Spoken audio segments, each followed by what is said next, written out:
Welcome to Highlight Your Healing. I'm your host, Shannon Roan. I'm so excited about today's guest because she's bringing something very special to the show. My guest today is Desiree, the founder of the Mamas Mosaic Collective, a space she created intentionally for Black women to be held through both grief and motherhood.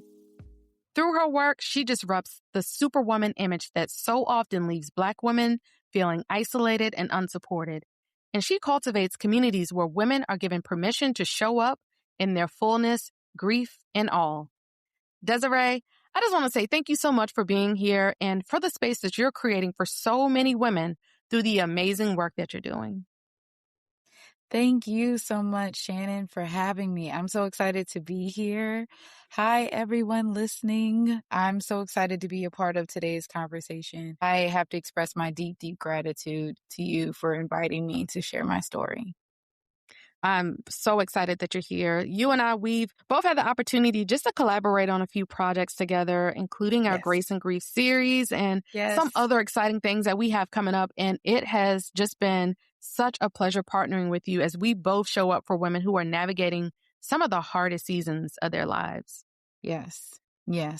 I think oftentimes people don't necessarily hear hardest season and align motherhood with that. And maybe even for fear of maybe someone would hear that and assume you're not grateful to be a mother. But, Right. Becoming a mom is a huge transition. And I think there isn't anything wrong with acknowledging that and having a real appreciation for all that motherhood demands. Absolutely. Before we get into today's conversation, I would just love for you to just start by introducing yourself and telling us a little more about who you are and then walking us through your journey. Yes. So, hi again, everyone. My name is Desiree Logan. I am the founder of the Mamas Mosaic Collective. We are a nonprofit organization, and our focus is Black women, specifically holding Black women through motherhood and grief, two of life's largest transitions, arguably. And oftentimes, because Black women are often praised for being strong, we are almost assumed that our emotions and feelings behind, these huge transitions are not there or they're not something that we should express. And that is something that I personally experienced. And it led me to create spaces for other women to show up, put down their cape, and allow themselves to be held and to be seen. Because grief is one of those things that demands, to be witnessed. It demands to be seen, heard, felt. And I think providing spaces for women to do just that is empowering. There's so much power in storytelling. So I love curating spaces for that to happen. Absolutely. And I love the amazing work that you're doing with the Mamas Mosaic Collective. So can you walk us through what started your grief journey? So my mother died unexpectedly November 11th, 2019. And, before my mom passed, I remember saying to people, I don't know how folks can live without their moms because that's just how close she and I were. We had such a deep relationship, and it just was unfathomable to me that I could have life beyond her physical existence. And we had such a deep relationship. I actually believe it's a testament. On the day she died, I reached out to her.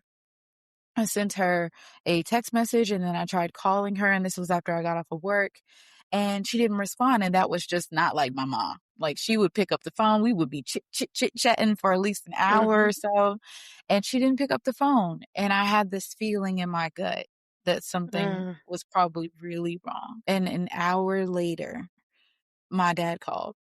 And I remember looking at my then boyfriend at the time, and I said to him, I don't want to answer the phone. And he just kind of looked at me like, why? And I just knew.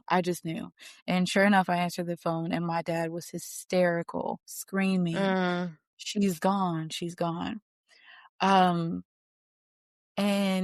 from that moment forward, I mean, literally from that moment that I answered my dad's phone call, I wasn't able to grieve. I wasn't able to really comprehend what was happening because I immediately jumped into, you need to be performing CPR. You need to call the ambulance. You need to, you know what I mean? Giving Mhm. directives instead of actually allowing myself to feel. And that's when it started. When I stopped myself from feeling and instead handled the logistics of death and Mhm. focused on the logistics of death, created space for other folks to fall apart around me, but I didn't actually allow myself to feel the weight Mhm. of what was happening. And grief is, interesting like that because you may think that you're outrunning it, but it's always there. And it took some other huge life milestones that happened later. A couple of years later, I got engaged, and now I find myself planning a wedding. And then I found out I was pregnant. And it's just all these huge milestones that force you to think, oh, where's my person? Where's my Mhm. support person? I could always count on my mom to be there. And that's when I really started to feel the grief kind of creep up and rear its head. Then after having my son, between the transition of motherhood itself and the fact that, again, I hadn't actually dealt with my grief and I found myself alone often with my newborn, it Mhm. allowed all of it to hit me all at once. And I experienced postpartum depression that definitely was magnified by the grief attached to losing my mom. Well, I'm sorry about the loss of your mom, and thank you so much for sharing that. Can you talk a little more about that the postpartum depression because it's something that so many women experience, but we don't always feel safe talking about it, especially Right. Black women. So, Yes. how did the postpartum depression show up for you, and what was it like navigating that on top of everything else that you were already carrying? Yeah, so for me, the postpartum depression included suicidal ideation. It included just generally not really looking forward to the next day because I knew that I was going to be alone. I had Mhm. postpartum depression and postpartum anxiety. So, like any possible potential dangerous situation, my mind would, play it out. Like every scenario, I Mhm. could just be holding my newborn, walking down the steps and think, oh my God, what if I fell down the steps? Like Yeah. every possible scenario. And I generally was just afraid. I was afraid at home alone with him. I was afraid to go out with him because of all of the waiting, dangers that could be outside. And I really was kind of living in my own mental torment. And behind all of these thoughts was the recurring thought that, man, like I wish my mom was here. The extent where it almost felt punitive that Mm. I would experience motherhood in isolation. Why would I be the one to experience it this way? Especially when you get on Instagram and everyone's posting about, like how their mom is watching the baby so they can go get their nails Mhm. done or whatever the case. So it definitely just kind of all of the images I was seeing just kind of magnified her absence even more. And never mind all of the questions that you have when you're a new mom. I feel like for most women, we endeavor to become moms because of the relationship we have with our mom or even the lack Mhm. thereof. If your mom was absent, you may even be so bold to say, I want to be a mom so I can do it differently. So I can have the close relationship with my child that my mom didn't have with me. And for me, it was more so I endeavored to be a mom because I really enjoyed the relationship I had with my mom. And I knew more than anything, she would have loved being a grandmother. Loved. I really think I would have had to tell her to leave. Like I would have had to be like, "Mom, I got it. I got it, Mom. I got it. You can walk Right. away." Because she would have been there. I know she would have. So Mhm. all of these things happening, all of these huge changes just magnified the grief that was there. And grief Mhm. evolves, right? You Yeah. experience the initial loss, and then as you go through life, you're hitting these other milestones, and you constantly come back to that thought of like, man, I wish this person was here to see this. I know that they would have enjoyed this. So it was a constant background thought to already existing emotions just tied to becoming a new mom in a new community, not having many friends near me, and just generally feeling pretty isolated. Yeah, so when you talk about not having, any friends or maybe family around you, when we think about community and a support group, right? It's so Yes. important to have Mhm. community during those times of grief, especially as you were navigating also the postpartum depression and anxiety. And to kind of go back on that a little bit, there were moments where maybe I didn't even recognize I had postpartum anxiety. I didn't know a name for it because I had those Mhm. same fears. Like I was afraid to even go outside and walk in Right. my own neighborhood with my son. And I just Yes. kind of chopped it up to being maybe I'm just a new mom. So, I Mhm. don't know what I'm Mhm. doing yet. So I would Mhm. make up these excuses as to why am I so afraid to go outside? Because Yeah. I would think the worst of the worst, like something would happen.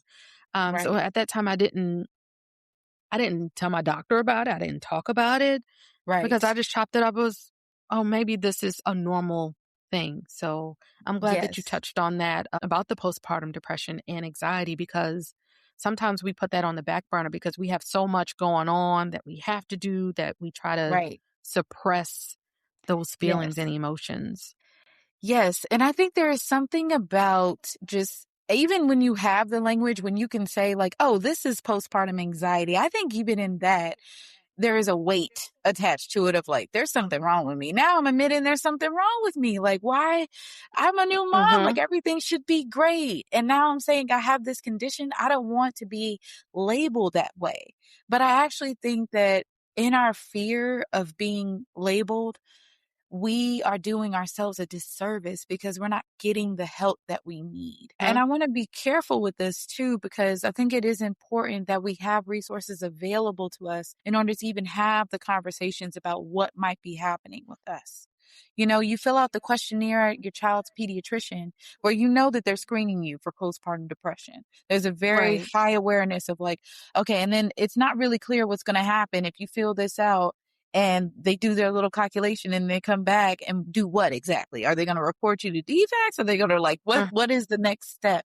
And I think that, you know, overall, our health systems can do a better job of outlining what support exists for moms. We're asking you to fill out this questionnaire, and these are the points of escalation. It's not an automatic, oh, we're taking your kid from you because there's something wrong with you.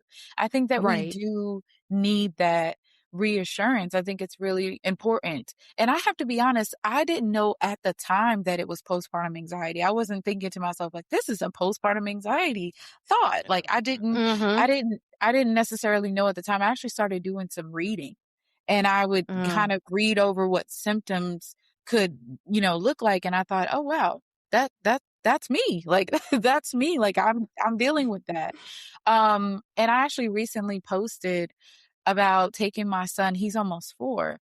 I took him to see the Easter Bunny. And in the post, I kind of mentioned, like, I get that at face value, that may not sound like much, but my husband was traveling at the time. I was alone with him. And I remember when I would be in that exact scenario where my husband was traveling and I felt like I could not leave. I could not leave the house. I was terrified of going out alone with my son. So it was a huge step for me, even at this, you know, with him at this stage, to go out alone with him. And I knew I Right. needed to celebrate it in that moment just to kind of give reverence for like how deep this thing is, like this thing called motherhood is, and all of the changes and deep feelings and emotions that can come with it. Right. Yeah, and I definitely applaud you for your awareness, right? You're like, this is a big Mhm. moment. I was able to Right. take him out alone, just me and my son by Mhm. myself. And remember days that was non-existent, like didn't Right. happen. You're very intentional about disrupting that superwoman image. Why do you think Yes. that narrative is so persistent in our community? And what does it actually cost Black women to keep wearing a cape? Oh, so I think it's so persistent in our community because it's actually a way of coping. I think that as a community, we are used to being underserved. We are used to having, you know, a lack of resources or even a lack of care, interest from others, from our community. and we have found ways to cope. You know, our resilience, our strength, those traits are hereditary. That is a part of the fibers of our being. That is what our ancestors were made out of, and we inherit that. So I know that to be true, but it is not an excuse to disregard our humanity. We hurt. We have deep emotions too. We need support. It's not always about our strength, but more so about Mhm. being a part of communities and villages strong enough to hold us when we need that support. And I think as women, as Black women, we have to require that of our village. We have to require that. We have to have the conversations with the folks around us of like, I need support, and support in this moment looks like A. You know, have those tough conversations, ask for the help that we need. I think that's another piece is like a part of our strength and resilience means a lot of us have trouble asking for help, myself included. Do you Me know how too. hard it Yeah. You know how hard I remember thinking, "Wow, I'm really low," and having to convince myself that I was cut out to be my child's mother, that I could do it, like, almost giving myself a pep talk, and Mhm. wanting to reach out and ask for help, and being almost embarrassed because how hard is it to admit that I, the mother of my child, am afraid to be alone with him? That is a hard thing to say out loud. And because of even having that thought, then that, of course, that would bring me back to, man, I wish my mom was here. Because who's the Mhm. one person I could say this to and not worry at all that she would judge Yeah. me? Your mom. Yeah. Yeah. Yeah. So when grief or those hard emotions start to resurface, how do you care for yourself now? Oh, so I'm in therapy. I was in therapy up until I had my son, and then I did not go to any more sessions, which was silly. My gosh. So I restarted when he was about 6 months, and I've been in ever since. That is huge for me. Just having that Mhm. space to really be present in myself, in my emotions, and having someone that I can confide in is a great way for me to just kind of cleanse, reset. In addition, Mama's Mosaic is my love letter to my mom. It Mhm. is my love letter to myself and all the other Black women who have learned to pretty much suffer in silence and not ask for the help that they need. Creating Grace and Grief and working with you and creating this space where Black women can come together and sit in their feelings of grief and have other people sit in it with them is a Mhm. way that I process my own. It is by creating communities that I wish I had when I was looking for them. That is one of the ways that I'm able to metabolize the grief that I'm experiencing. Also, I no longer worry about whether or not if I speak what I'm feeling relative to losing my mom, that I'm going to make someone else uncomfortable. Now I just say Right. it. I just say it. I say Uh, it to my husband. I say it mhm. to my best friend. I just say it. If there's a moment where I'm feeling something really deep, or there's a song that came on, or because you know how it is, you have these symbols and things that trigger thoughts and emotions, and I'll just speak it now. And I don't worry so much about whether or not I'm making the other person uncomfortable because it's a release that I need. And instead, I just trust that our relationship is deep enough to where I Right. can say these things, right? Exactly. And I'm so glad you mentioned that because so many of us, we hold back, right? Because we're afraid of ruffling feathers and, Mhm. the relationship, whomever it may be, like you said, your husband or a friend or whomever, we're afraid of damaging that relationship. But I need to release these emotions and I'm saying what I need to say in the moment. So I'm so glad that Right. you said that because a lot of us, we hold back from that. And that also causes us to suffer in silence because we're not getting out those things that we actually need to say. Yes, So, yes, and then you almost expect the other person to know it. Like, "Don't you know that I didn't say what I was gonna say out of respect for how you might feel?" And it's like, "No, they don't know exactly. that, girl." They do They not don't know know that. exactly. Yes, and they can't have an appreciation for it because they Hmm. don't know what you're holding back from them. So, yeah, and the other thing I wanted to touch on really briefly, going back to your question about putting down the superwoman cape, the reason why I'm so passionate about that, disrupting that whole trope, is Hmm. it is hurting us. Black women Hmm. and women are the leading demographic in terms of new diagnoses of autoimmune disease. Like, trauma lives in the body. It Yes. lives in our bodies. So if we are not speaking, if we are not processing, if we are not metabolizing, it's not like it goes away. And now we have caused ourselves harm Hmm. because we are prioritizing the comfort of other people. That is problematic. And two things can exist. You can admit that motherhood is hard and that you need support and that some things you outsource. And you can also say, I enjoy being a mom. Two things can Hmm. be true. And I think that we first have to get, I mean, you and I have talked about this before, this word, Hmm. we first have to give ourselves Permission. permission Absolutely. to accept that two things are true. Because once we give Absolutely. ourselves that permission, then we can require it from everyone else around us. Permission is the word that I tell it to myself, Mhm, to clients, to others. Give yourself permission. mhm. Why is it so important for you to share your voice or help others? You know, when I became a mom, I had 20 plus questions immediately. Like after my son exited my body, because even Uh-huh. the way he was born was the exact way that my mom had me. It was literally the exact way. Wow. Exact circumstance. Like I was breech, he was breech. I was in labor for a while. I thought I was going to be pushing, and it turns out we're having a C-section. And I remember she told me, I pushed two babies out before you came. And that's when I knew you were a girl because you were different. You just had to come out different. She would say that to me all the time. So, but from the moment he entered the world, I had so many questions for my mom. Like Uh-huh. things that I now knew to ask. I just wouldn't have known to ask her before becoming a mom. And there was this deep yearning to know her on a deeper level. And my mom was a quiet woman.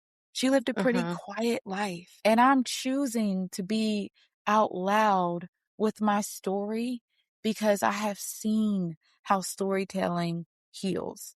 I believe Yes. in the power of storytelling.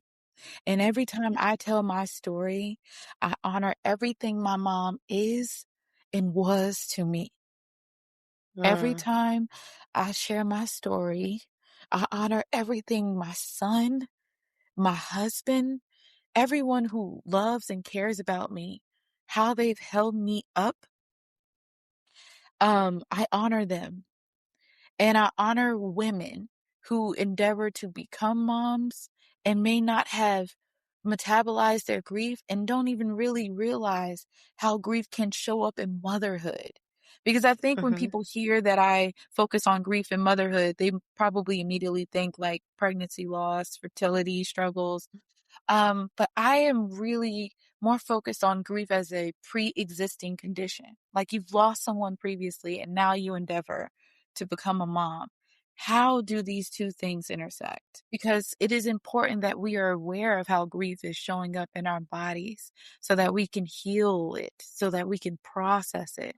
And we know that's an ongoing journey, but many of us are running from it, myself included. So I do it as a way to honor my mom, myself, the people who love and care about me and who have supported me. And I do it as my love letter truly to Black women because I want better for us. We are Right. humans and we are allowed to feel and process, and we don't have to be everything to everyone. We don't, and lose ourselves in the process. Right. And so often we try to be Yes, everything yes, to yes. everyone and then end up losing ourselves in the process. But give yourself permission to not be everything to everyone. Yes. Yes. I mean, so often we do it that people require it, to a certain Mhm. extent. So folks have come to expect it from Black women. Like, we will just do Right. because we can do. And simply because you can do something doesn't mean that you should. So, yeah. So when we think about the Mamas Mosaic Collective, what do you want women to feel the moment they enter that space? I want women to feel safe. I want them to feel welcomed. I want them to feel held, seen. I want them to feel unapologetic. I want them to feel like they can be honest and audacious, because it is my goal that when women leave any of the spaces that I have created, that they leave with a certain amount of audacity that allows them to show up differently in their life. Different in the sense of, like, I'm no longer going to suppress my feelings. I'm no longer going to think I can't ask for help. I'm Mhm. no longer going to pretend like that loss I suffered, that transition, that change hasn't impacted me as deeply as it has. I'm going to give Mm. my feelings space. That is what I truly hope for every woman that has entered a space that I have crafted. I want them to leave with those exact sentiments. I love that. Well, Desiree, thank you so much for sharing your story, for your vulnerability, and just thank you for the space that you've created for other women who are walking through a loss that is often carried quietly. Thank you. Thank you, Shannon, for allowing me to be a part of your show. I'm so grateful to be here. And thank you for allowing me to share my story. Yeah. So before we close, can you just share with our listeners where they can connect with you and learn more about the Mamas Mosaic Collective and all of the amazing work you're doing? Yes. Before I do, I just want to make sure I say this. I am truly grateful for all of the work that you do. I am grateful that you and I cross paths. I am so Yes. excited about the work that we're doing with Grace and Grief, the community that we have Mm-hmm. created, all of the positive feedback we have received. I am just so grateful for our partnership in working with Black women. And you are an important voice. You are so needed. The work you're doing is so needed. So thank you for showing up as you do for women, for all of us who are trying to navigate such deep transitions in life.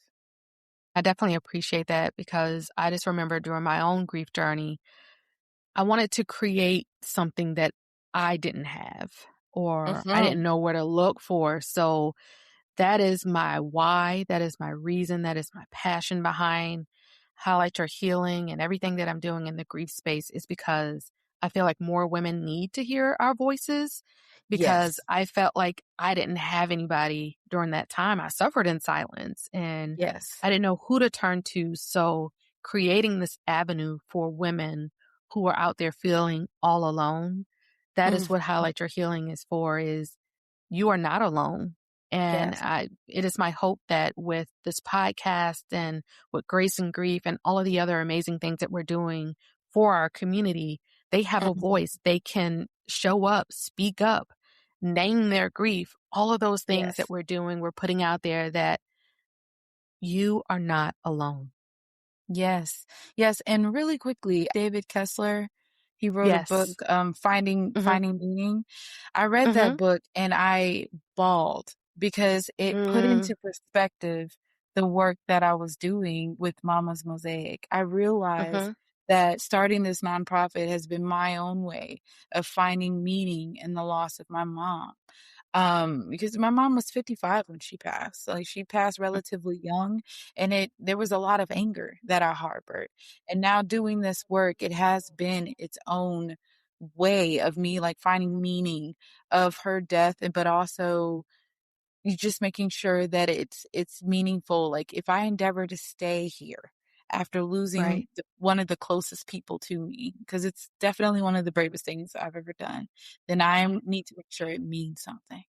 So I align with you so much when you talk about how, Highlight Your Healing has been a part of meaning for you. Um, Absolutely. s- so my socials and all the ways you can find me. I have my website. I'm so excited about my website. So it's Yay! mamasmosaic.org. Please visit it. There's a contact sheet on there if you are interested in being a part of any of our programs or just interested at all in chatting with me. I would love to meet with you. And my email is heymama@mamasmosaic.org. And you can find me on IG at mamas_mosaic. So yes, let's connect. Awesome. I love all of that. If you want to connect with Desiree, all of her information will be in the show notes. And if this episode resonated with you, do me a favor, share it. Send it to a friend, a family member, somebody in your circle who needs to hear that healing and purpose are still possible for them. And don't forget to subscribe so you never miss an episode, because trust me, we have more incredible guests and conversations coming your way. And if you haven't already, like and leave us a review. It helps more women find this show and join this community. And until next time, keep highlighting your healing.